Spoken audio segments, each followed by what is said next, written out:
নর্দমায় নরক যন্ত্রণা নাজেহাল এলাকার মানুষ। বর্ষার প্রথম 1 ঘন্টার বর্ষণে জলে থই থই মানুষের বাড়িঘর। এই দৃশ্য খুদ ঊনকোটি জেলার কুমারঘাট পুর পরিষদ এলাকায়। প্রতি বছরের এই সমস্যা থেকে মুক্তি পেতে জাতীয় সড়ক অবরোধ করল পুর পরিষদ এলাকার মানুষ, ভোগান্তিতে সাধারণ মানুষ।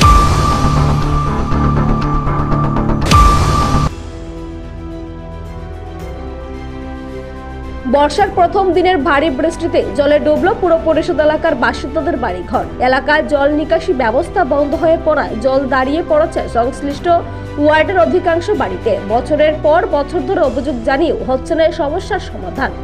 বাধ্য হয়ে বুধবার জাতীয় সড়ক অবরোধ করলেন ক্ষুব্ধ পুরবাসীরা। ঘটনা রাজ্যের ঊনকোটি জেলার কুমারঘাট পুর পরিষদের 15 নম্বর ওয়ার্ড এলাকায়। বর্ষার প্রথম দিনের ভারী বৃষ্টিতে ডুবল ডবল ইঞ্জিনের উন্নয়নের জলের ঠেলায় ঘর থেকে বেরিয়ে আসতে হলো আম জনতাকে। বুধবার সকাল থেকেই দফায় দফায় কুমারঘাট সহ বিভিন্ন এলাকায় শুরু হয় বৃষ্টিপাত। এর মাঝে শেষ 1 ঘন্টা ধরে চলে ভারী বর্ষণ। আর সেই বৃষ্টিতে জল ঢুকতে শুরু করে কুমারঘাট পুর পরিষদ এলাকার 15 নম্বর ওয়ার্ডের বাসিন্দাদের বাড়ি ঘরে। বাদ যায়নি অন্যান্য ওয়ার্ড এলাকাও। পুরবাসীদের অভিযোগ, 15 নম্বর ওয়ার্ড এলাকায় অনেকদিন ধরেই বন্ধ জল নিষ্কাশনের জন্য থাকা পুর পরিষদের ড্রেনগুলো। দীর্ঘদিন ধরেই বর্ষার সময় এই সমস্যায় পুরবাসীকে নাকাল হতে হচ্ছে বলে অভিযোগ। অবশেষে বুধবার সমস্যা চরম আকার ধারণ করলে বাড়িঘর ছাড়তে হয় পুরবাসীকে।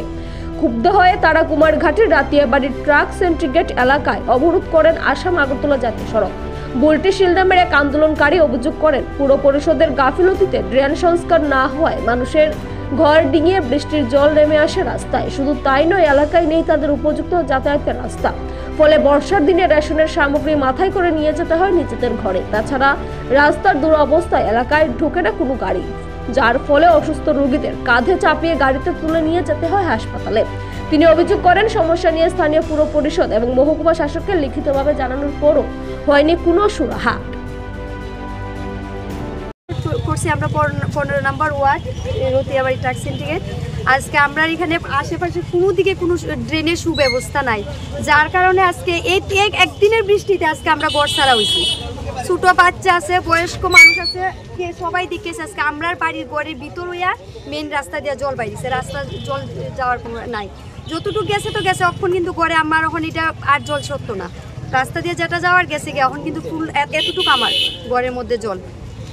এখন আমার কথা হয়েছে গিয়ে স্যার এসডিএম তারা সবাইকে দেখুক, দেখা যে এই অত্র এলাকার মানুষটি কি কষ্টে আছে।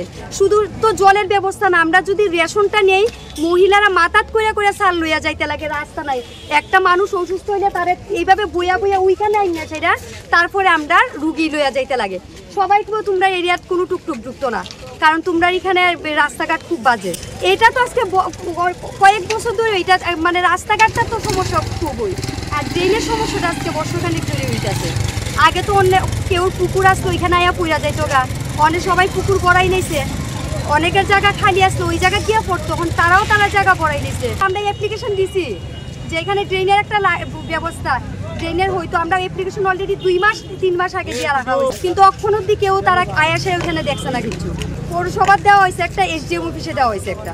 আমরা চাই আমরা একটা ড্রেনের ভালো ব্যবস্থা হোক, রাস্তাঘাটটা খুব তাড়াতাড়ি ঠিক হোক। আমার নাম বুলটি শিল, আমার বাড়িতেই আজকে জলটা ঢুকছে, আমরা আজকে ঘর ছাড়া আছি বর্তমানে। নিজস্ব প্রতিনিধি রিপোর্ট, এশিয়ান টাইমস।